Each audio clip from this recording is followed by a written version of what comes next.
Berzikir kepada Allah Subhanahu wa taala.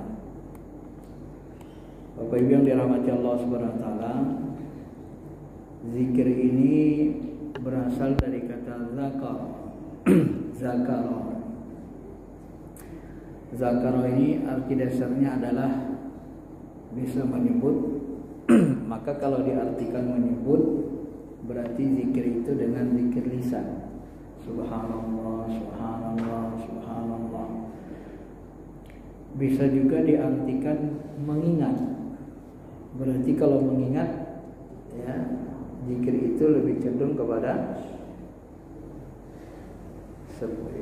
yang mengingat itu apa kita? Pikiran, ya. Berarti lebih kepada zikir, bisa zikir berpikir atau zikir dengan akal pikiran, dengan nafs jiwa gitu ya. Jadi bisa menyebut, bisa mengingat, bisa juga menyebut itu dengan lisan atau menyebut dengan hati, atau mengingat dengan hati. Ya, mengingat dengan pikiran, mengingat dengan hati. Kalau mengingat dengan hati berarti melibatkan qalbu, hati.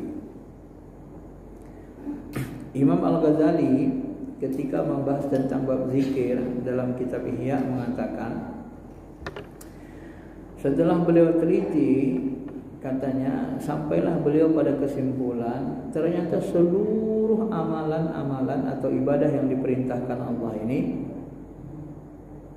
itu sebenarnya dalam rangka untuk menegakkan zikrullah. Jadi semua perintah-perintah wajib dan sunnah atau mandub itu kalau dikaji-kaji nanti ujung-ujungnya sebenarnya intinya adalah zikrullah. Seperti sholat, aqimis sholata li dzikri, dirikanlah sholat untuk zikri, untuk mengingatku, untuk berzikir kepadaku. Bahkan sholat yang tidak disertai dengan zikir, sholat itu dianggap tidak sah atau tidak makbul secara rohani, ya, secara hakikat. Kalau secara fikih, ingat kita waktu takbiratul ihram, ya itu wajib, itu nggak boleh lupa dengan Allah. Udah memadai, sah dia. Walaupun kita banyak lupa di berbagai rakaat 1-2. Tapi secara hakikat salat kita itu yang makbul, yang diterima Allah hanya bahagian-bahagian yang di dalamnya ada zikrullah. Ala qadri ma uqulihi, bahasa Ibnu Abbas begitu. Allah akan menerima salat kalian itu bahagian-bahagian yang kamu itu ingat kepada Allah gitu, yang hadir hati, yang akal kamu tidak kesana kemari. Begitu juga dengan puasa. Kenapa kita diperintahkan Allah puasa? Ya, salah satu tujuan puasa itu adalah la'allakum tattaqun. Dan puasa itu sebenarnya isinya ya mengingatkan dalam rangka kita supaya menahan diri dari godaan hawa nafsu, ya, agar kita senantiasa ingat kepada Allah gitu. Maka puasa yang paling tinggi itu adalah puasa khawasul khawas, kata beliau. Apa itu puasa khawasul khawas? Puasanya orang yang hatinya tidak berpaling kecuali kepada Allah Subhanahu wa taala. Jadi kalau orang sanggup puasanya itu hatinya hanya ke Allah saja, tidak berpaling kecuali kepada Allah, tidak berpaling dari selain Allah, maka ini puasanya masuk makom yang paling tinggi. Tidak ada puasa yang lebih tinggi daripada itu. Sedangkan puasa am itu hanya menahan diri dari hawa nafsu, dari makan dan minum secara fikih sederhana. Dan puasa khawas menahan arkanul ajsad, rukun atau menahan seluruh jasad kita, baik mata, telinga, lidah, lisan, ya, dari mendurhakai Allah. Ini puasa tingkat tengah. Kapan kita bisa menjauhi atau meninggalkan perbuatan-perbuatan yang dilarang Allah? Kuncinya saat kita ingat Allah. Maka di dalam Al-Quran Allah katakan, ya, istahwaza alaihimus syaitan fa'ansahum zikrullah. Setan telah menguasai mereka, maka Allah menjadikan, ya, istahwaza alaihimus syaitan. Jadi setan menguasai mereka. Siapa? Bagaimana ciri-ciri manusia yang dikuasai setan? Fa'ansahum zikrullah.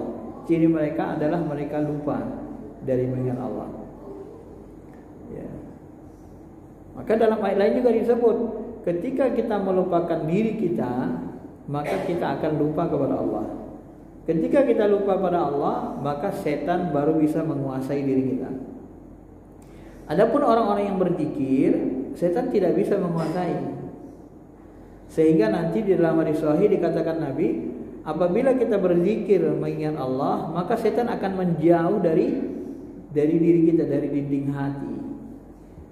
Apabila kita lupa lagi kepada Allah, maka mereka kembali mendekat. Jadi memang zikir itu akan membawa kita dekat sedekat-dekatnya kepada Allah, dan lupa itu akan membuat kita jauh, bahkan semakin terpental menjauh dari Allah Subhanahu wa taala. Nauzubillah. Begitu juga dengan haji. Maka kalau kita berangkat haji, itu yang diperintahkan Allah ada. Apa yang diperintahkan Allah? Wadhkurullaha dzikran katsira au asyadda dzikra. Gitu kan, bahasa Tuhan kan begitu. Berzikirlah, ingatlah kepada Allah sebanyak-banyaknya, au asyadda dzikra, atau zikir sehebat-hebatnya. Jadi waktu kita melaksanakan haji atau umrah itu disuruh berzikir sebanyak mungkin, sehebat-hebat mungkin. Sampai-sampai kalau bisa kita jangan sampai lupa kepada Allah. Dan orang yang paling tinggi maqam ruhaninya nanti disebut Allah di dalam Al-Quran adalah orang yang sudah sampai ke maqam zikir, tidak lupa lagi kepada Allah. Ini yang disebut dengan istilah ulul albab, ya. Ulul albab. Siapa itu ulul albab? Alladzina yadhkuruna Allah qiyaman wa qu'udan wa 'ala junubihim. Orang-orang yang mengingat Allah, berzikir kepada Allah qiyama, waktu berdiri, wa qu'uda, waktu duduk, wa 'ala junubihim, waktu berbaring. Berbaring ini ada dua. Waktu berbaring beneran, istirahat, tidur-tiduran. Bisa juga berbaring itu dalam arti waktu tidur. Bagaimana caranya Ustaz tidur berzikir kepada Allah? Itulah makam rohani yang tinggi. Maka Aisyah pernah bertanya kepada Nabi dalam hadis Sahih Bukhari dalam bab salat malam. Itu ditanya oleh Aisyah, ya Rasulullah, apakah engkau sesudah tahajud engkau tidur lagi? Ya Aisyah, mataku yang tidur, tetapi qalbuku tidak. Artinya qalbu Nabi tetap berzikir. Itu walaupun tidur berbaring, hatinya tetap berzikir. Ini yang paling berat. Ya. Itu memang harus sudah makom paling tinggi. Kalau kita tidak mendalami ilmu tarekat atau ilmu spiritual, kita nggak ngerti pasti nggak ngerti. Ya. Kalau kita sampaikan kepada orang-orang yang belajar kulit-kulit agama syariat, bingung dia, gimana cara zikir tidur kayaknya? Tidurlah katanya. Saya sendiri mohon maaf pernah mengalami dalam tidur saya ya saya berzikir aja. Saya zikir aja dalam tidur. Ya seperti mimpi. Zikir terus sampai kebangun, lihat langit sambil ingat Allah. Terbangun sadar, kok rasanya tadi bukan tidur ya? Padahal tidur kita, Pak. Begitu bangun jam 4 subuh, ternyata kita tadi seperti mimpi. Tapi waktu mimpi kita zikir aja dari waktu tidur itu. Dari situ saya paham. Ya, salah satu cara Nabi berzikir mungkin seperti inilah itu. Jadi waktu tidur itu pun ingat Allah, ruhani kita, qalbu kita. Ya. Dan ada lagi model yang lain dari seperti itu. Tapi itu bisa kalau kita sudah paham atau punya kebeningan, kebersihan rohani yang tinggi, yang bagus ya. Bapak Ibu yang dirahmati Allah Subhanahu wa taala. Maka zikir ini, semua amal ibadah kita itu nanti intinya zikir. Dalam rangka zikir. Dan semua amal ibadah itu ruh dari amal ibadah itu zikir itu sendiri. Semua amalan sampai kepada amalan sunnah doa itu juga ruhnya zikir. Kalau kita berdoa hati kita lalai, pasti doanya nggak kabul. Karena Nabi sudah menggaransi kullu doa makbulun, seluruh doa kalian pasti dikabulkan Allah. Illa kecuali doa min qalbin ghafil, yang keluar dari hati yang lalai, nggak ingat Allah. Ya. Kira-kira gini Bapak Ibu, kalau hati lalai itu, saya ngobrol dengan Bapak ini misalnya, apa namanya Pak? Pak Fahmi. Saya ngobrol sama Pak Fahmi. Saya bilang kayak gini, sama Pak Fahmi saya ngobrol. Pak Fahmi, sebenarnya saya mau ngobrol sama Bapak, tapi setelah saya lihat Bapak ini, kemudian saya berpaling, ya. Kemudian hati saya ke Bapak Ibu, saya cuai Bapak ini. Saya ngobrol aja sama Ibu ini, jelasin. Kira-kira Pak Fahmi ini bagaimana perasaannya? Bingung dia kan? Ustadz ini mau ngobrol sama saya, tapi wajahnya ke orang ramai, hatinya ke orang ramai. Gimana sih Ustadz ini katanya kan? Ayo udahlah, lama-lama dia pergi. Tadi katanya mau ngobrol sama saya, tahu-tahu ditunggu 5 menit, 10 menit gak ada ngobrol. Lihat saya pun gak katanya. Gimana perasaan Pak Fahmi? Pasti kesinggung kan? Nah itu sama manusia Bapak Ibu. Nah bagaimana sama Allah? Begitu kita menghadap Allah, sholat, lalu hati kita kemana? Nerawang. Ya. Hati kita ke kulkas, hati kita ke mesin cuci, hati kita ke baju lebaran lagi tadi menumpuk belum dicuci, ya. Hati kita ke mobil belum servis, kuncinya hilang lagi, keretanya lagi. Jadi Allah itu sebenarnya seperti merasa terhinakan oleh kita. Kenapa? Kita sedang dialog, tapi hati kita nggak ke dia gitu loh. Jasad kita ke Allah, kita hadapkan, tapi hati kita, ruh kita nggak ke dia. Gitu tadi seperti kita ngobrol. Karena sholat itu Bapak Ibu sebenarnya dialog. Bismillahirrahmanirrahim, dengan nama Allah Maha Pengasih lagi Maha Penyayang. Itu dibalas Allah. Hambaku telah memujiku, ya, dibalas sama Allah. Maka sholat itu dianggap munajat. Munajat itu berbisik-bisik atau dialog, seperti tahadas, berdialog kepada Allah. Walaupun kita tidak mendengar firman Allah dengan huruf, dengan suara, tapi itu dijawab oleh Allah, sehingga kita merasa nikmat di dalam hati kita, merasa tenang. Ya, itulah perumpamaannya. Maka ruh dari seluruh ibadah, mau berdoa, mau zakat, puasa, zakat aja kalau kita nggak ingat Allah, begitu kita keluarin zakat, ya nggak ingat Allah kita, itu juga zakat kita itu nggak bisa diterima. Kenapa? Karena pada saat kita berzakat kita harus berniat karena Allah itu. Niatnya karena Allah tadi, ingat Allah. Ya kalau kita berzakat tapi nggak diniatkan karena Allah, menunaikan kewajiban nggak ingat Allah, yang sama aja juga, putus juga dia.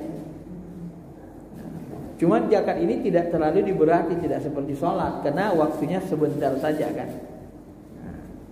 Tapi pada hakikatnya Bapak Ibu, kata Al-Ghazali, inti dari seluruh amalan ini adalah zikrullah. Dan orang-orang yang paling jauh dari Allah dipastikan orang yang paling banyak lupa kepada Allah. Maka semakin banyak kita zikir ingat Allah, semakin dekat kepada Allah. Siapa orang yang paling banyak kita ingat? Yang paling banyak, paling sering kita ingat siapa? Pasti orang yang paling kita cintai dan kita rindui. Pasti kan? Gak ada orang yang paling banyak kita ingat kecuali orang yang paling kita cintai, kita rindui. Benar? Itu kunci. Makanya ketika kita mencintai Allah, atau ulama mengatakan zikir itu nanti akan membuka pintu mahabbah. Setelah terbuka pintu qurbah, pintu rasa dekat kepada Allah, karena banyak zikir, maka terbukalah pintu mahabbah, pintu cinta. Dan apabila kita sudah mencintai Allah, maka masuklah kita ke makom manusia yang paling dekat, paling mulia kepada Allah. Apabila aku mencintainya, maka aku jadikan dia memandang dengan mataku, mendengar dengan telingaku, berjalan dengan kakiku. Artinya apa? Pada saat itu kita tidak lagi berbuat berdasarkan keinginan hawa nafsu, tetapi berdasarkan kemauan Allah Subhanahu wa ta'ala. Ini makom ruhani yang paling tinggi. Maka masuklah kita ke makom wali. Apa arti wali? Wali itu namanya, arti dasarnya adalah kekasih, pelindung. Masuk kita ke makom wali. Ya. Di antara para wali ini, masa-masa masih ada kenabian, maka ada yang diangkat menjadi nabi dan rasul. Sesudah Nabi Muhammad wafat, maka tidak ada yang memasuki makom nabi dan rasul. Cukup di makom wali saja. Dan tidak ada lagi yang paling tinggi yang bisa kita peroleh kecuali makom itu, makom cinta, makom wali. Makom wali itu ditandai dengan, maka Ibnu Athaillah Syarah Al-Hikam itu disebut ada 5 ciri wali. Salah satu ciri wali Allah itu adalah mereka tidak pernah lupa kepada Allah. Kalau mereka lupa kepada Allah sa'atan lam yadzukurismallah, kalau ada satu detik, satu saat mereka lupa kepada Allah, fastaghfaru, maka mereka langsung istighfar. Jadi ciri wali itu, di antara 5 ciri wali, salah satunya adalah zikirnya gak putus. Sebab kalau dia terputus zikirnya, terputus hubungannya kepada Allah. Seorang wali itu dia 24 jam terhubung langsung kepada Allah rohaninya. Dan di akhirat nanti tidak ada yang paling disesalkan orang yang masuk surga. Kata Nabi, orang yang masuk surga itu pun banyak yang menyesal. Apa yang mereka sesalkan? Sa'atan lam yadzukurismallah. Ada satu detik, satu saat, 1 menit mereka enggak berzikir, lupa sama Allah. Harusnya kalau sudah masuk surga kan enggak merasa rugi lagi kan? Udah senang kan? Harusnya udah masuk surga kan enggak ada rugi kan? Tapi ternyata ada. Apa yang dirugikan, yang dikesalkan orang masuk surga? Ada yang mereka sedihkan, merasa rugi. Apa itu? Satu saat yang mereka lewati dalam hidup ini tanpa mengingat Allah Subhanahu wa ta'ala. Maka di makom tingginya nanti kullu fid dunya mal'unun, seluruh yang ada di dunia ini terlaknat, tercela maksudnya. Illa, kecuali apa? Illa zikrullah, kecuali segala sesuatu yang dihubungkan dengan zikrullah. Wal ulama yang mengajari, mengingatkan manusia kepada Allah. Kemudian orang yang belajar, ya, orang yang mengajar, orang yang mengajarkan. dan semua hal-hal yang dihubungkan kepada zikrullah. Maka harta kita kalau enggak dihubungkan kepada Allah, mal'un, terlaknat. Ya. Umur kita tidak hubungkan kepada Allah, mal'un, terlaknat, tercela, enggak ada manfaatnya di mata Allah. Maka orang-orang kafir, orang-orang non-Islam misalnya, ketika mereka berbuat baik, kenapa amal mereka tidak diterima? Haba mansura, seperti debu yang berterbangan, enggak diterima Allah. Salah satunya mereka tidak ingat Allah, tidak mempercayai Allah sebagai Tuhannya, dan mereka berbuat itu enggak ingat Allah. Buat kebaikan itu tidak karena Allah, tidak ingat Allah. Karena seluruh perbuatan baik kita ini Bapak Ibu, nanti di akhirat disuruh Allah, ya kamu buat baik kenapa? Karena ini, ya sudah minta balasannya ke si anu. Gitu. Saya buat baik ini kan supaya misalnya supaya dipandang orang kaya, orang dermawan oleh orang ramai. Oh, niat kamu kayak gitu, ya sudah minta saja pandangan dari mereka, jangan minta balasan ke saya, kata Allah. Kan dulu di dunia pengen buat baik itu kan supaya dipandang orang dermawan sama orang ramai. Ya udah minta balasan sama mereka, jangan sama saya dong. Nah, kira-kira gitulah ya bahasanya. Maka disinilah pentingnya zikir itu. Ya. Zikir itu dia akan membuat hati kita senantiasa terpaut kepada Allah. Ya. Dan cara mendekati Allah itu tidak ada lain kecuali dengan zikrullah, yang tentunya zikrullah ini bisa berbagai bentuk perbuatan Allah buat, dalam bentuk salat, puasa, zakat, haji bagi yang mampu, ya, dalam bentuk zikir tasbih, tahmid. Maka amalan-amalan ini banyak sekali jenisnya dibuat Allah supaya apa? Supaya kita tidak bosan. Ya. Zikir itu pun banyak Pak. Kadang kita istighfar, tersentuh dengan istighfar. Kadang kita baca tasbih subhanallah. Kadang kita alhamdulillah. Kadang kita Allahu akbar. Kadang kita merasa lemah, la haula wala quwata illa billah. Kadang kita dihadapkan dengan yang hebat, maka kita mengatakan Allahu akbar, Allah yang maha besar, enggak ada yang hebat dari Allah. Kadang kita merasa berdosa, kita istighfar, astaghfirullahaladzim, astaghfirullahaladzim.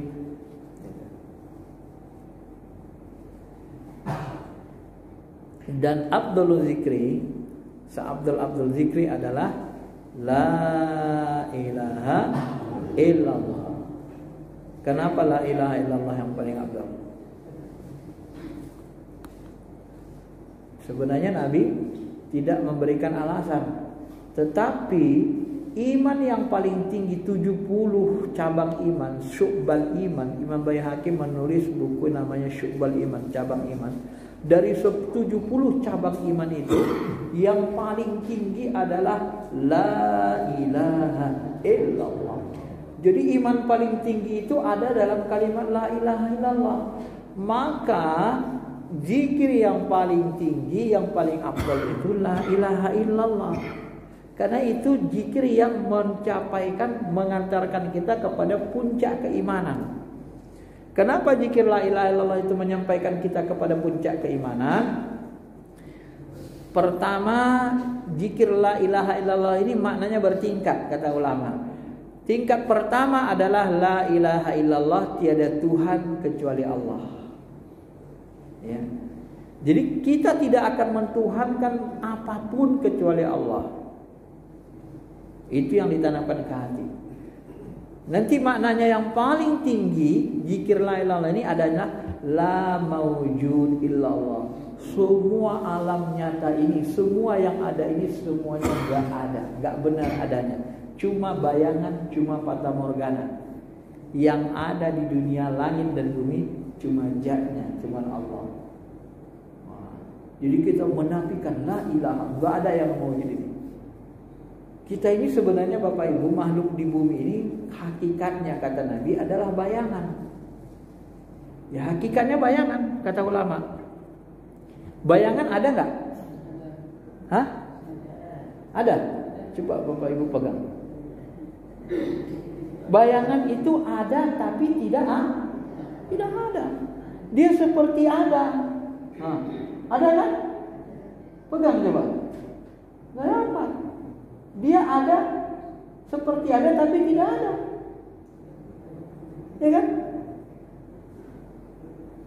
Maka dikatakan Allah kullu syai'in halik, semuanya halik binasa illa wajah, kecuali wajah Allah.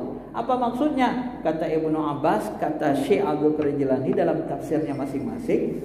Ibnu Abbas dalam tafsirnya Al-Mikbas min Nurul Mikbas, kemudian Syekh Abdul Qadir Jilani dalam kitab tafsirnya dan juga dalam Sirul Asrar dia sebut seluruhnya akan binasa kecuali wajahnya. Salah satu tafsirnya maksudnya adalah seluruh amalan apapun yang selain Allah itu tidak ada, tidak diterima Allah.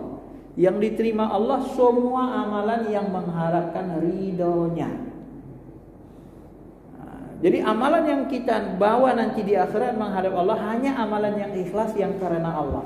Seluruh amalan selain Allah yang tidak ikhlas itu binasa, syai' halik. Binasa tidak menjadi amal, tidak menjadi pegangan, enggak ada sebenarnya dia. Ya seperti bayangan tadi. Maka mohon maaf, orang-orang non-Islam, orang-orang kafir, mereka baik, ya baik kelihatan, seperti bayangan kelihatan ada, tapi enggak ada sebenarnya. Ketika diminta balasannya di akhirat enggak ada. Kenapa? Illa wajah, karena tidak berbuat karena Allah tadi.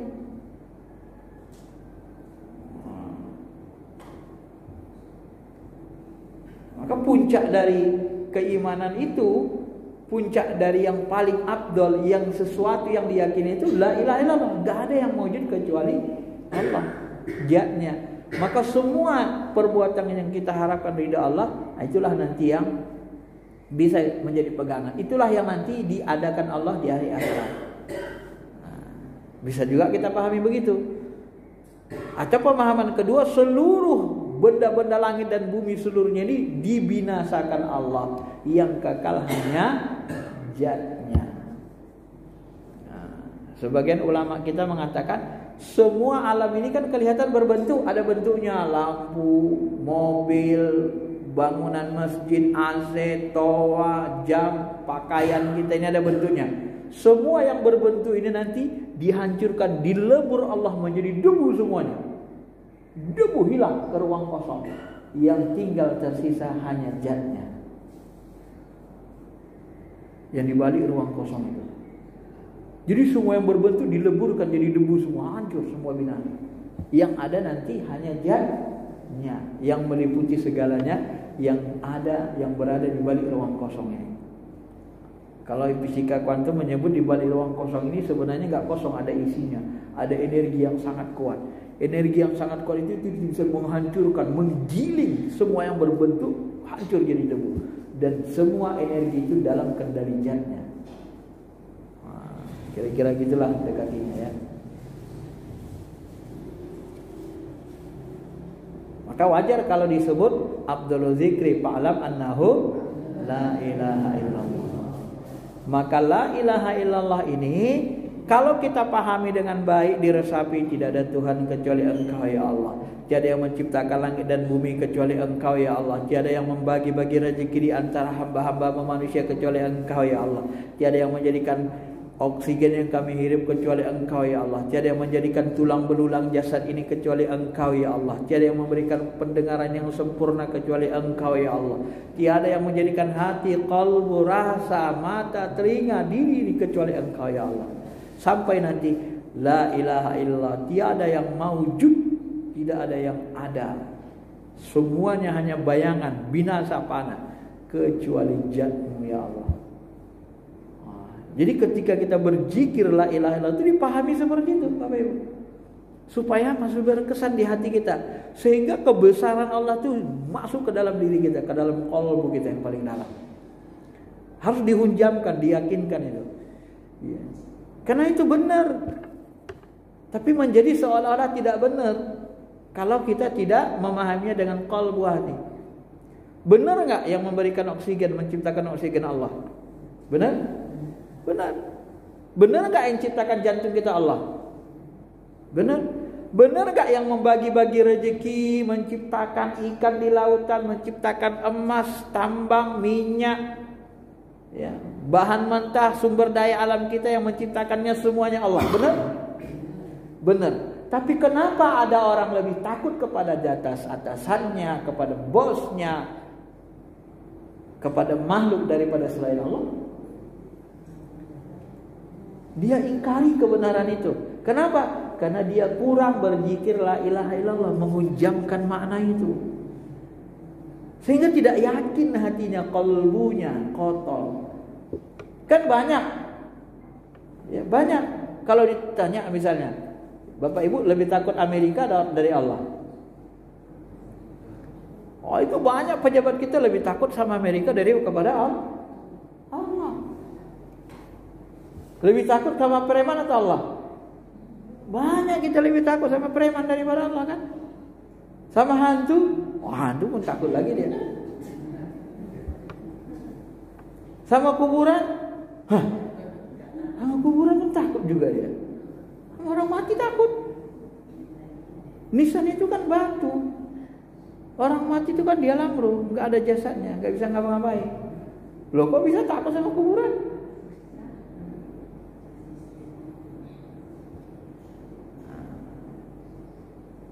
Saya dulu, tapi pengalaman pribadi, pernah nyoba aja untuk meyakinkan kepada Allah. Unik nih, waktu saya dulu masih remaja, saya coba jalan di kuburan, buktikan jam 12 malam. Dalam hati saya ngomong gini, saya mau buktikan ya Allah bahwa apakah saya masih lebih takut kepada Allah daripada kuburan. Jam 12 malam masuk jalan kuburan saya bapak.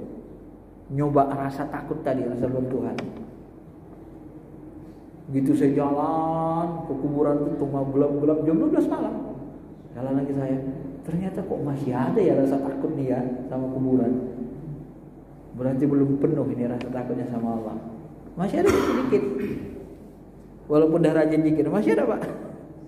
Dikit-dikit. Ya tapi alhamdulillah rasa takut kita kepada kuburan tidak mengalahkan rasa takut kita kepada Allah. Itu saja, tapi masih ada rasa takut itu. Nah, itulah apa yang maksud saya? Maksud saya tadi ingin mengatakan bahwa sebenarnya kalau sudah benar-benar kalimat la ilaha illallah terhunjam ke dalam diri kita, kalbu kita, maka kita tidak akan lagi takut. La khaufun alaihim wala hum yahzanun. Maka tidak ada lagi takut kita kepada seluruh makhluk. Kalaupun ada takut-takut dikit, kita bisa mengatasinya. Kalau kalimat la ilaha illallah sudah terhunjam, maka salah satu yang bisa memperbaiki iman kita yang paling mantap, kata Nabi, jaddidu imanakum. Hai sahabat, perbaharui iman kamu. Wa kaifa tujaddidu imanana ya Rasulullah? Bagaimana cara kami memperbaiki iman kami ya Rasulullah? Aksiru min qauli la ilaha illallah, la ilaha illallah, la ilaha illallah, la ilaha illallah, la ilaha illallah. Dalam hati kita diresapi di hati, tiada Tuhan kecuali Engkau ya Allah, tiada yang menciptakan langit dan bumi tempat kami tinggal kecuali Engkau ya Allah, tiada yang menciptakan batu-batuan rumah kami yang dibuat manusia diolah dari tanah liat kecuali Engkau yang menciptakannya ya Allah. Ya, tiada energi listrik yang kami pakai tiap hari yang diambil dari air, Engkau yang menciptakan air, mata air itu ya Allah. Tiada yang kami hirup oksigen ini yang membuat kami bertahan hidup kecuali Engkau ya Allah. Tiada yang menciptakan jantung ini yang membuat dia berdetak ke seluruh tubuh sehingga mengalirkan darah ke seluruh tubuh kecuali Engkau ya Allah. Tiada yang menciptakan sel-sel darah ini ya Allah, menyehatkan jantung, menyehatkan ginjal ini kecuali Engkau ya Allah. Itu disebut dalam hati seperti rinci, tiada Tuhan kecuali Engkau, tiada yang menciptakan kecuali Engkau. Tiada yang membagi-bagi rezeki kepada seluruh hamba-Mu kecuali Engkau ya Allah. Baru la ilaha illallah tiada yang maujud, semuanya binasa, semuanya hancur, semuanya bayangan, kecuali Zat-Mu ya Allah. Ada enggak yang lebih hebat dari makna seperti itu? Enggak ada kan? Maka wajar kalau katakan Nabi Abdul Zikrin la ilaha illallah, Abdul Iman la ilaha illallah.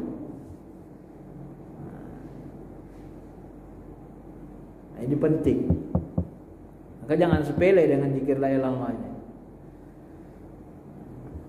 Kalau di masjid Baitur Rahman itu kan di komplek sebelah Kemuning, bukan Nabi subuh sering la ilaha illallah, la ilaha illallah. Dulu saya dengar agak jarang. Jadi kalau saya imam saya ajak terus seperti itu. Sekarang imamnya terus la ilaha illallah. Sebenarnya itu penting Bapak Ibu ya. Sangat penting sebenarnya untuk memperbarui iman kita tadi.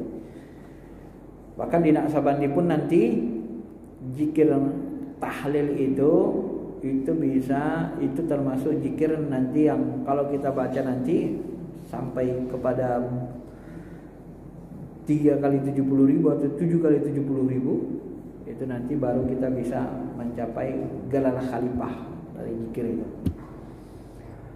Dan di dalam riwayat-riwayat salaf, walaupun ini tidak berdasarkan hadis sahih, kenapa tidak berdasarkan hadis sahih? Kadang-kadang Bapak Ibu, Nabi tidak menyebutkan sesuatu itu takut diringan-ringankan, ya. Takut umat ini meringan-ringankan sesuatu, sehingga kadang-kadang tidak dilapaskan, tidak disebar. Salah satu ilmu rahasia itu adalah apabila kita berzikir la ilaha illallah 70.000 kali, itu kita hadiahkan kepada orang tua kita yang sudah meninggal, ya. Itu sangat-sangat meringankan ajab beban. Bahkan sebagian menyebut bisa menebus orang tua kita dari neraka. Ya, zikir 70.000 kali la ilaha dengan ikhlas, la ilaha illallah, la ilaha illallah 70.000 kali, itu nebus. Maka dalam riwayat, tapi riwayatnya dalam bentuk mimpi tabi'in. Ada seseorang anak muda, dia mimpi orang tuanya diazab, disiksa di neraka. Lalu dia datangi seorang syekh, ya syekh, tolong aku, kenapa? Aku bermimpi beberapa malam ini orang tua aku disiksa neraka. Apa yang harus kita lakukan? Nah, kemudian syekh itu mengatakan, zikir 70.000 la ilallah, tebus. Ya. Setelah dizikirkan 70.000 la ilallah, dia hadiahkan kepada orang tuanya. Mimpi dia, mimpi lagi, ternyata orang tuanya dibebaskan dari siksa neraka. Cuman kalau ini disampaikan, orang kan jadi bingungnya gini, enak aja mbak sholat ini masuk neraka tahu-tahu dengan la ilallah. Nah, kan jadi fitnah kan? Ya, bisa jadi fitnah seperti itu. Bisa-bisa orang nggak mau sholat, nanti udah suruh zikir la ilallah aja, nggak bisa juga Bapak Ibu. Karena zikir itu secara umum, secara syariat dia bermanfaat kalau kita melaksanakan kewajiban. Tetapi Allah itu punya hak veto. Bisa jadi orang tua kita nggak sholat, nggak apa-apa, ya kalau dia mau mengampuninya dengan tebus 70.000 la ilallah, terserah dia. Ya terserah Allah saja kan. Cuma secara syariat tak boleh kita bergantung itu tanpa kita sholat, melaksanakan kewajiban.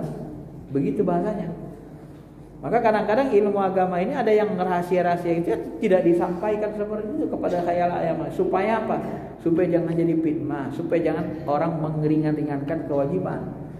Sebab bisa membahayakan juga kan? Bisa membahayakan juga.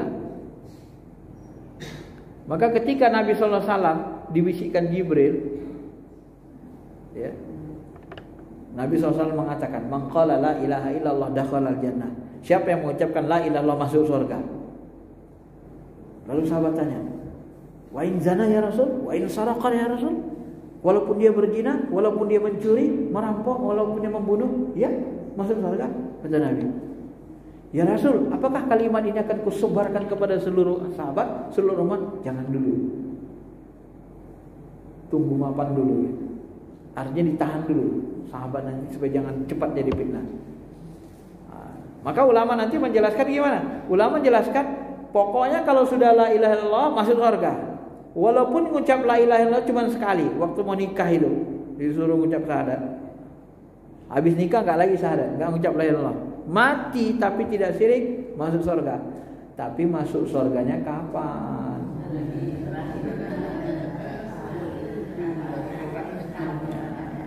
Ini masalahnya masuk surga kapan kan gitu.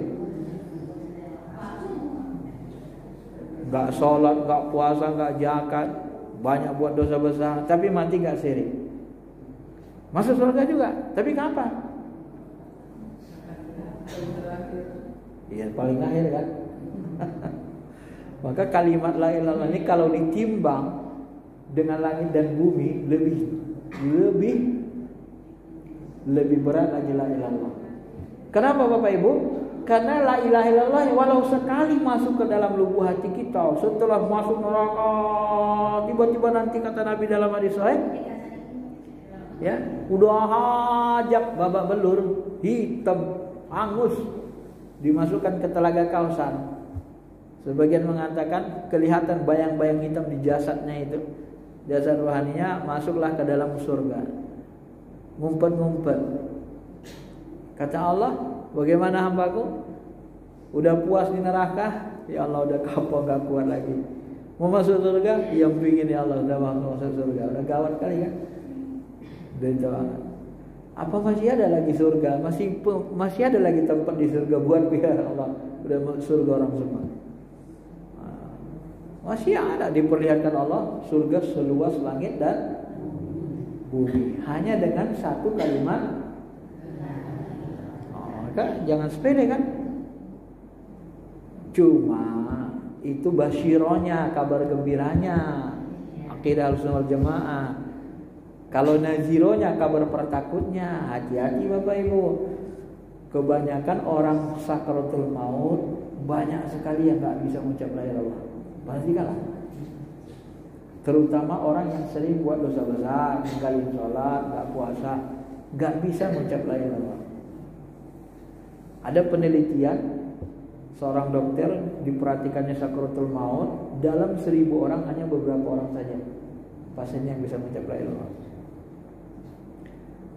Sehingga saya pernah meneliti hadis-hadis Nabi tentang la ilaha illallah. Saya teliti di Lu'lu'ul Marjan Bukhari Muslim. Ternyata lapasnya beda-beda. Man qala la ilaha illallah dakhalal jannah. Siapa mengucap la ilaha illallah dakhalal jannah. Man awakhira kalamihi la ilaha illallah dakhalal jannah. Siapa yang akhir dari kalimatnya dalam sakaratul maut la ilaha illallah masuk surga. Wa man mata la yusyrik billah dakhalal jannah. Barang siapa mati yang tidak sekutukan, tidak syirik kepada Allah masuk surga. Ini beda lapas hadis sahih ini. Ungkapan-ungkapan Nabi. Sehingga saya coba menganalisis, berpikir, jangan-jangan ini pemahaman saya Bapak Ibu ya. Ada orang banyak dosanya, dia mati nggak bisa mengucap la ilaha illallah. Kenapa? Karena banyak dosanya. Tetapi dia mati tidak mensekutukan sesuatu selain Allah, maka dia masuk surga. Tapi masuk neraka dulu. Maka disebut mamata la yusyrik billah. Siapa yang mati tidak mensekutukan sesuatu kepada Allah, masuk surga. Kan gitu. Ini hadis yang sahih ini. Nah tiba-tiba sebahagian saudara saya pun saya perhatikan, yang saya hadir, ada yang bisa mengucap la ilaha illallah, ada yang nggak bisa. Ada yang pada akhirnya la ilaha illallah katanya kan. Nah, dia ucap gitu. Man qala la man awakhiri kalamihi la ilaha illallah. Siapa yang di akhir hayatnya mengucap la ilaha illallah dakhalal jannah, masuk surga. Ini ada kemungkinan dua. Orang ini orang soleh, ringan dia mengucap kalimat la ilaha illallah, kewajiban-kewajiban agamanya dia tunaikan, maka dia nanti ya timbangan amalnya lebih besar daripada dosanya. Ini masuk surga tanpa mampir di neraka. Bisa jadi begitu. Ya kan? Kalau kita pahami, saya sampai begitu memahaminya. Karena lapas hadis itu beda-beda. Ya. Beda-beda dia dalam hadis sahih. Dan di dalam kitab Ibnu Qayyim disebut ada 70.000 hamba Allah yang masuk surga tanpa hisab, lek seperti kilat. 70.000. Dan 70.000 orang ini memberi syafaat lagi masing-masing kepada 70.000 lainnya. Jadi berapa banyak? Banyak juga kan? Masuk surga tanpa hisab. Jadi ada yang masuk surga tanpa hisab, ada yang masuk surga tanpa mampir di neraka. Seperti kilat tadi, ada yang tidak seperti kilat, ada yang mampir di neraka dulu. Ini akidah Ahlussunnah wal Jamaah. Bukan Mu'tazilah. Kalau Mu'tazilah pokoknya kalau dosa besar, gak sholat, gak puasa, gak tobat, neraka, gak masuk surga. Itu bukan akidah kita. Itu bertentangan dengan Al-Quran, hadis sahih. Ya, yang sesuai dengan hadis sahih, akidah Asy'ariyah. Ya. Karena itu hadisnya memang sahih. Ya.